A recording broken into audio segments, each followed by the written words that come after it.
Video पसंद आए तो लाइक करें, सब्सक्राइब करें और शेयर करना ना भूलें। 5 4 3 2 1 स्टार्ट। अध्यक्ष महोदय, मैं आपका आभारी हूँ कि आपने मुझे बोलने का अवसर दिया। इस देश के वर्तमान भारी संकट के समय में और विशेष रूप से उस समय जबकि हम लड़ाई से अभी निवृत्त हुए हैं और आकाश में लड़ाई के बादल दूसरी तरफ से आने शुरू हुए हैं। हमारे वित्त मंत्री ने जो बजट पेश किया है वे इसके लिए बधाई के पात्र हैं। यद्यपि भिन्न भिन्न पहलुओं को लेकर आलोचनाएं की गई हैं, लेकिन यदि उनकी कठिनाइयों को भी देखा होता कि राष्ट्र को किन किन संकटों का सामना करना पड़ रहा है, इस बात पर भी अगर मेरे से पहले बोलने वाले वक्ताओं ने विचार किया होता तो मेरा विश्वास है कि उनकी आलोचनाओं का आधार कुछ दूसरा होता। उन्होंने ऐसे कठिन अवसर पर यह एक संतुलित बजट पेश किया है, उसके लिए मैं उन्हें बार बार बधाई देता हूँ। लेकिन साथ ही साथ मैं अपना यह कर्तव्य समझता हूँ कि कुछ ऐसे विचार भी उनके सामने प्रस्तुत करूँ जिससे उनकी कठिनाइयाँ कुछ हल हो जाएं।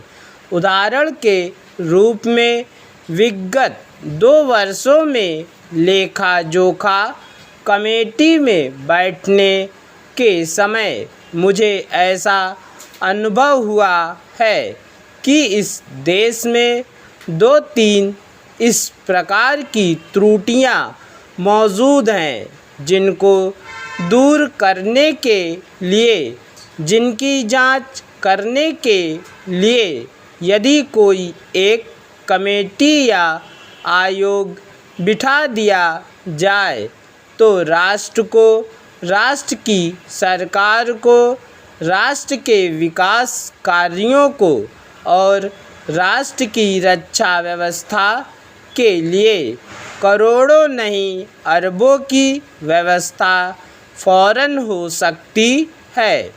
केवल शासन को जागरूक होकर कुछ कदम उठाने की आवश्यकता है। अभी कुछ छिपे हुए धन का जिक्र किया गया। सरकार ने भी समय समय पर ऐसा आभास दिया है कि इस देश में लगभग 30,000 करोड़ रुपए का छिपा धन मौजूद है। स्वयं मैं समझ नहीं पाता हूँ कि जब सरकार ऐसा अनुभव करती है तो इसकी व्यवस्था करने में उसको दिक्कत क्या आ रही है।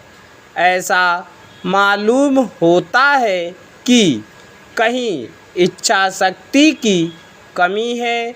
भारत की इस सरकार ने अपनी शक्ति का ठीक से उपयोग करके उस दुश्मन के दांत खट्टे किए जिसके कि ऊपर विश्व की शक्तिशाली और इंग्लैंड जैसी शक्तियों का अटूट सहारा था और जिसको कि उन्होंने हमारे विरुद्ध उकसाकर खड़ा किया था और अपना पूर्ण सहयोग दिया था।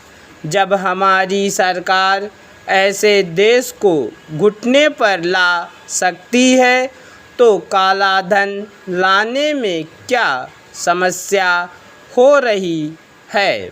अगर काला धन हमारे देश में आ जाए, पूर्ण विराम।